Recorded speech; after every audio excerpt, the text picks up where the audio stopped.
President Trump sat down with Maria for a wide-ranging interview on Sunday Morning Futures. Here's what he told her about inflation, the economy, and tariffs. Mr. President, what a 6 months, 5.5 months you've had, and now you talked about inflation. Egg prices are down, oil prices are down, gasoline is down, wages are up. Yeah. The last time we spoke, you were reluctant to say anything about the potential of a recession. How are you feeling about the second half of the year in terms of the economy? Well, we've been right on everything, and the critics, you know, not all were critics. A lot of them said, look, I'm just going to bank on Trump, because I have been right about everything practically. Well, the markets are at all-time highs as well, by the way. Look how well I did in the first term. We had a great first term, and I think this is going to be better. Don't forget, you know, you mentioned the eggs, and I know why, because I walked in. I'm there for about 4 days. I just came in, and the press started screaming at me, eggs are through the roof. I said, that's not my problem. That's got here, you said. It is. It became my problem, but we did a great job. Brooke Rollins did a fantastic job. Now you get eggs at low prices. When I first came in, eggs were through the roof, food was through the roof, groceries were through the roof, and it's all way down right now, and gasoline is down. A lot of it follows energy. You know, energy is a big, big factor. If you get energy down, you're going to be okay, generally speaking, with it. Not necessarily 100%, because spending is a very big part of it, too. But you get energy down like I did. You know, we have been drilling like crazy. And frankly, other countries have been helping us. If you look at Saudi Arabia, some of the others, they've been helping because they understand it. It also will stop the war with Putin, you know, with Russia, because Russia makes its money with energy. There's a big difference between fighting a war at $100 a barrel and at $50 a barrel. But I think we're going to get that done. I think Putin wants to do it. I've been saying that for a little while now, but Putin wants to do it, and Ukraine wants to do it. All right, so July 9th is coming up. What are you going to do about the end of the pause in the tariffs? It's so simple. We're sending letters out. I'd rather do it now. My guys, hey, I have great guys, Scott, Howard, other people, Jameson.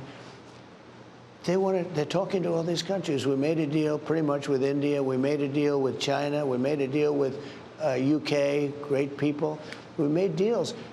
But I'd rather just send them a letter, a very fair letter, saying, congratulations, we're going to allow you to trade in the United States of America. You're going to pay a 25% tariff, or a 20%, or a 40 or 50%.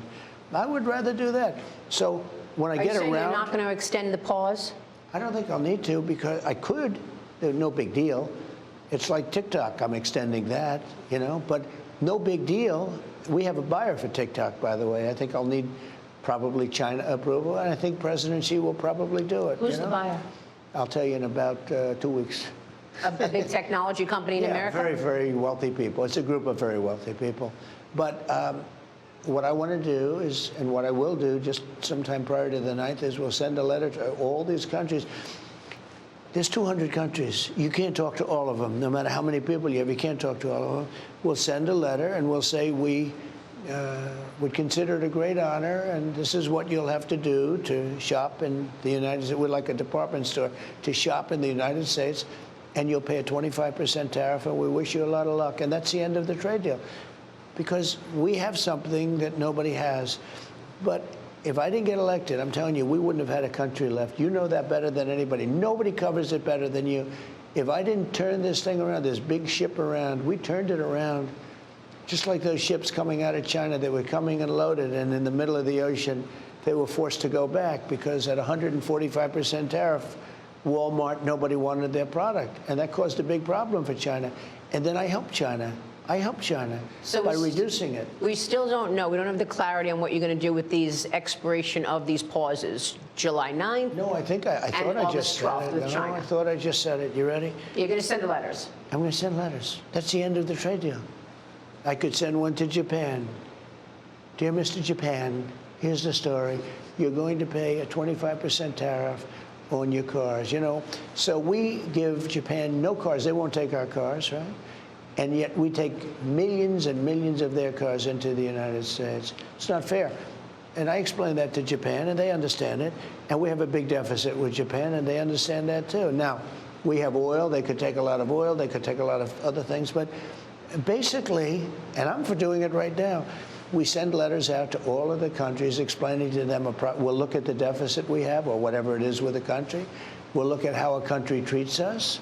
Are they good? Are they not so good? Some countries we don't care. We'll just send a high number out. But we're going to be sending letters out starting pretty soon. No, we don't have to meet. We understand. We have all the numbers. Listen, what we're going to do is we're going to send, and we're going to say, congratulations, we're allowing you to shop in the United States of America. You're going to pay a 25% tariff, or a 35%, or a 50%, or a 10%. I'll tell you what the U.S. automakers are worried about. They don't want Japan and Korea to have a lower tariff if you do a deal with them than the U.S. automakers are paying. Well, the U.S. automakers are going to be so busy selling cars in the U.S., they're not going to even have to worry about it. But that won't happen. Because I set a tariff. Let's say I take a certain country, and I set a tariff at 25, and they're charging 35 or 40. I'll raise the tariff to 35 or 40. And they'll come down. I want to ask you about AI, because there are a couple of companies that are announcing layoffs. They're actually cutting people. Some of these companies are blaming tariffs. Some of these companies are blaming a consumer slowdown, and other people are blaming AI. Okay, you've got Procter & Gamble. Tariffs is what's bringing the companies in. We have auto companies building plants where they wouldn't have built here in 100 years. We have more investment in the United States right now than we've ever had before. Think of it. Yeah, we're up to almost $15 trillion. Look at this guy from last year. What kind of numbers they were to people leaving? They weren't coming in. Now they're coming in. Like you've said, you brought wealth back to America. Wealth and spirit back. We have spirit. People respect our country again. You know, it's very important. I'm a cheerleader also for the country, aside from everything else, like you are. We brought spirit back. We brought respect and dignity back. When I went to the European, I was in that beautiful place with the king and the queen, and it was like beautiful. Everything's so nice. But when I went to the Netherlands and I looked, everybody was coming up, Mr. President, Mr. President. They didn't do that a year ago or 2 years ago or 3 years ago. These are the big countries. This is Germany and France and all of them. I mean, a big group of countries. They respect America again. They laughed at us. They thought we were a joke. You had a president that kept falling downstairs and falling on stages and couldn't find an entrance to, he makes a little speech that lasted for about a half a minute, and he looks around, he's looking for stairs. There's like 6 different stairs, and he can't figure out which stair. We were laughed at all over the world. More importantly than that, what they did to the country. What they did to the country with allowing 21 million people will never be forgotten. And I have to rectify that problem, and we've done it. And we're getting all the criminals out. All right, Caroline Downey, your reaction. Well, look, inflation is down. Gas prices are the lowest they've been in a couple of years. The border's closed. The stock market is rallying. And Trump did all of this without the auto pen, which is a pretty incredible feat.